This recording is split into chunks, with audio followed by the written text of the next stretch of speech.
All right, y'all. Welcome back to the show. I am your guest host, the assistant around here. My name is Zoe Greif, and it's my pleasure to welcome to the show John Glaser. Hello, Mr. John Glaser. Are you there? Yes, I'm here. Okay. Well, thank you so much for graciously agreeing to be interviewed by me for the benefit of the listeners in this show. John Glaser is assistant editor at antiwar.com. You can read his stuff at antiwar.com/blog or news/antiwar.com, or just type it into the search engine. You'll find it. And so, yes, Mr. Glaser, thanks again for being with the show. I would like to talk to you a little bit about your latest article, Comforting Bibi, Covert Activity in Iran. But if I may, can we go back a little bit and talk about your previous one, called Lindsey Graham Loses Hope as Kabul Impedes U.S. Occupation? So I read the article, and maybe you would be good enough to summarize the contents for the viewers, but it sounds to me like a warmonger like Lindsey Graham has decided that these ungrateful Pashtuns don't deserve our shining light and our help anymore, and we should just take our toys and come home. Is that kind of the deal? I think that's a perfect summation, actually. Yeah. So there are currently going on right now negotiations between the Karzai government and the Obama administration. And those negotiations are meant to decide a future, an agreement, a strategic arrangement, if you will, for what the U.S. role will be in Afghanistan post-2014. 2014 is, of course, the date that the Obama administration claims that most U.S. forces will be withdrawn from the country. Now, two things that the Obama administration has said will go on past 2014 is, number one, night raids of Afghan homes all throughout the country by Joint Special Operations Forces. So these have been one of the primary efforts in Afghanistan. They're also one of the primary grievances that Afghans have with the occupation because they involve, breaking and entering with the guns blazing. Oftentimes, civilians get killed. Even more often, civilians get captured and taken to Afghan prisons. They're an incredible embarrassment to the Afghan people, and Karzai has numerous times requested that they come to an end, and the U.S. has resisted. And yet Lindsey Graham, I'm sorry to interrupt you, Mr. Glaser, but Lindsey Graham claims that these night raids, which sound terrifying to me, are one of the great successes of this so-called, war in Afghanistan, or whatever he calls it. Is that not correct? He does say that, and so do the other warmongers, and so do including the Obama administration. They claim this is, integral to the fight against so-called terrorists in Afghanistan. But it wasn't so long ago that there was a study done by the Open Society Institute which said that the night raids are the primary issue that Afghans have against the U.S. So this whole winning hearts and minds thing is really being impeded by terrorizing the entire country with night raids. That study concluded that 12 to 20 night raids now occur every night across Afghanistan. That's an insane amount.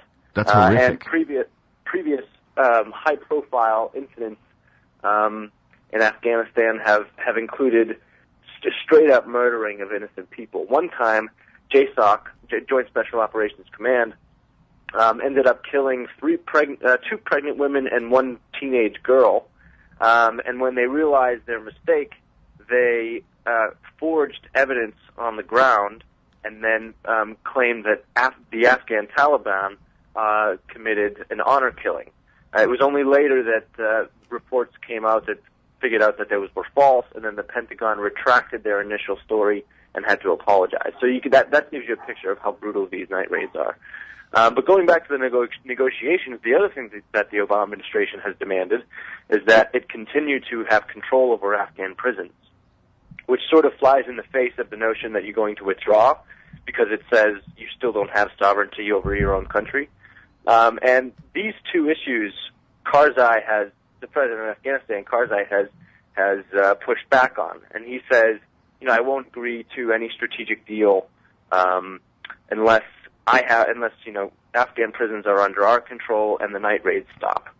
And Lindsey Graham responds to Karzai by saying basically, if you expect us to do those two things, it's not worth being in your country at all, which is a sort of an interesting comment. First of all, it's interesting because, I applaud when anyone says, let's get out of Afghanistan, no matter how twisted his reasoning. Like I said in the blog post, whenever someone loses hope for the war in Afghanistan, an angel gets his wings. Yeah, I love that reference to the classic Frank Capra movie. Right, which is a great movie. But it's interesting in the other sense because it's a way of saying, look, if you won't agree to be militarily dominated and abused by the United States, how dare you suggest that we stick around and help you? And it's a twisted illustration of how messed up Lindsey Graham's mind is. But in one sense, it's encouraging because even warmongers that have been behind this war the whole time are getting sick of it. And even if it's for the wrong reason, whatever, I'll take it, like you said. Precisely. Okay, well, speaking of turning over the prisons to the care and control of the Afghans, it's my understanding, John Glaser, that many of these Afghan soldiers are illiterate and couldn't even read the law and same with the police. I'm not sure exactly what the difference is. Maybe you can help me out with that a little bit. But anyway, that illiteracy and drug abuse are rampant over there, and how's anyone even going to read the law to enforce it in the first place? I mean, what do they think they're doing? What are they trying to accomplish is what I want to know. Well, that's right. I mean, if we think about the training process that is one of the main aspects of the war effort right now, to train Afghan security forces to quote unquote fend for themselves. I mean, it's a ridiculous notion if you take into account Afghanistan as a country, the history of that country, and the tribal society that it actually is. Yes, most of the security forces that are being trained by the U.S. are illiterate, are have drug abuse problems. The rate at which they quit the security forces, the army or the police, is extreme. They thousands by the month quit, and then new ones come up. It's a wasted effort. It's a failure, and it's not going to become effective by 2014, which is part of the reason that the Obama administration has insisted that JSOC is allowed to continue to terrorize the country, because he knows that his nation-building project, essentially, is going to be a failure even by that time. Well, it's my understanding also that the so-called ruling government of Afghanistan couldn't possibly exist without U.S. funding, and that only 4% of its operations are funded internally. I believe I read that somewhere. I'm a bad radio host for not knowing this citation, but maybe you can help me out, John Glaser. Maybe you wrote about it yourself. Right. No, it's an extreme amount of money that the Afghan government gets from outside sources. Foreign aid, mostly from the U.S., is in the order of $7 billion a year. And it's going to continue on like that past 2014 because, as you said, they have no internal source of revenue. I mean, taxes can't be paid by most of the people there. They're living in abject poverty. Sometimes they basically extort farmers and other people for some sort of payment, and that occurs. But they have no real internal revenue structure, and it's one of the most corrupt governments on the planet, so we shouldn't expect it to be anything much other than a U.S. client. All right, we're speaking with Mr. John Glaser, assistant editor at antiwar.com. We're talking about his second to latest article, Lindsey Graham Loses Hope as Kabul Impedes U.S. Occupation. Bad guy coming up with the right answer for the wrong reason. That's good. Please stay tuned. We'll have more on the other side, just like this. All right, welcome back to the show, Anti-War Radio. I'm your fill-in guest host for now, Zoe Greif, and I'm talking with John Glaser, assistant editor at antiwar.com. And we're talking about a recent article, Lindsey Graham Loses Hope as Kabul Impedes U.S. Occupation. You can find that at antiwar.com/blog. And before we get to your latest article about Iran and Israel and U.S., I just wanted to ask you one more question about Afghanistan, if I may, Mr. John Glaser, and that is about the poppies. What is going on with the poppies? I'm looking out the corner of my eye a New York Times article from October of 2011, so it's not the freshest news out there, but it's the latest I could find in a 5-second search. But it says that poppy production is on the rise in Afghanistan. If the U.S. troops are occupying Afghanistan and they're trying to eradicate poppies, how is poppy production on the rise? Right. So the drug aspect to the Afghan war is a bit peripheral, but it just as much as anything else, it ends up in equal capacity of horror and terror at the hands of the U.S. First of all, what the U.S. has been doing has been eradicating a lot of the poppy fields, or paying Afghan thugs associated with the Kabul government to eradicate poppy fields. And this, first of all, takes away the livelihood of various, otherwise innocent Afghans who just want to get, make a crop and get some money for themselves and get some food. So that's horrible enough. But even with the poppy fields that have been destroyed, the poppy production of the country has gone way up. It actually increased 61% in 2011 over the previous year, over 2010. That's a lot. So, right, it's a lot. It's a ton. It provides something like 80% of the world's opium production. So this is a lot going on, and basically the issue should be, just to finish up on Afghanistan, for the U.S. to get out of the drug business. I mean, we've seen over the years there are interventions in Central America under the pretext of the drug war have led to, tens of thousands of deaths. In Mexico alone, just in past 2006, up to 50,000 deaths have occurred because the prohibitionist policies have increased the profits for the cartels and are sort of focused on law enforcement, and the war aspects, a very martial proclivity to deal with drugs, has only led to cartels, arming up more and strengthening more and solidifying themselves even more. It leads to an increase, to a bubble of drug production and trafficking, and it ends in terrible horror, as it is in Afghanistan. So, absolutely. Once you create, I'm sorry. Go ahead. Did I interrupt you? No, I was just going to finish up by saying that the failure of the drug war in Afghanistan is just a small indication of the broader failure of the war in Afghanistan. Absolutely. I was just going to say, once you create a black market for something, anything, you're going to have a mafia growing up around it. There's a movie out right now about a illegal cow growth hormone mafia in Belgium and their wicked deeds. But anyway, let's move on to your latest article entitled Comforting Bibi, Covert Activity in Iran. Now, I read this, Mr. John Glaser, and I got to admit, I was baffled or, totally surprised at this level of sophistication, the level of James Bond type stuff going on with replacing street signs with, other replicas that have sensors in them that can detect radiation and, the weight of trucks moving by and all this fantastical sounding stuff. Is that really true?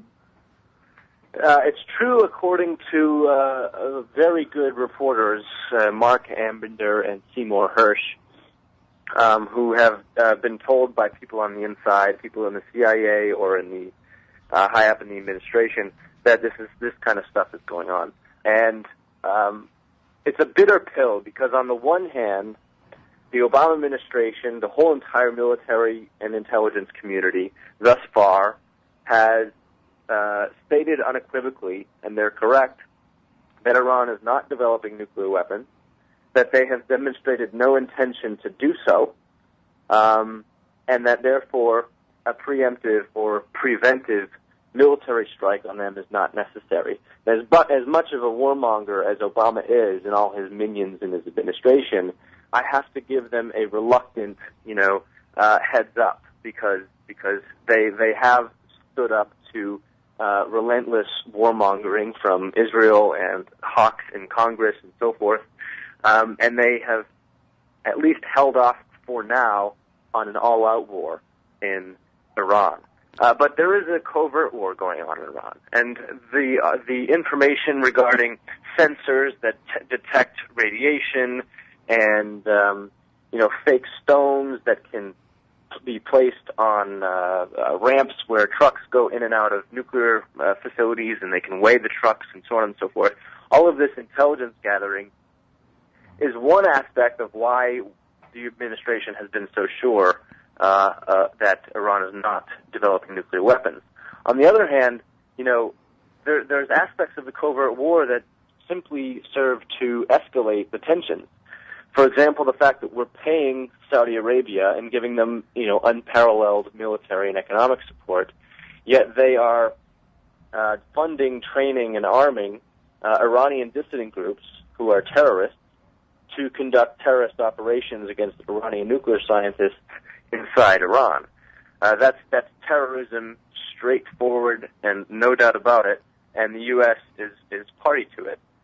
Furthermore, we've been conducting cyber terrorism, cyber warfare. The Stuxnet virus was a sabotage element that infected the Iranian nuclear facilities and broke a bunch of their equipment.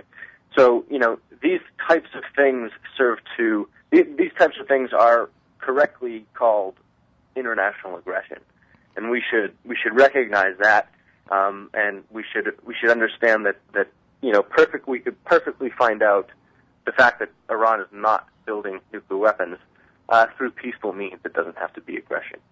Well, let me ask you, John.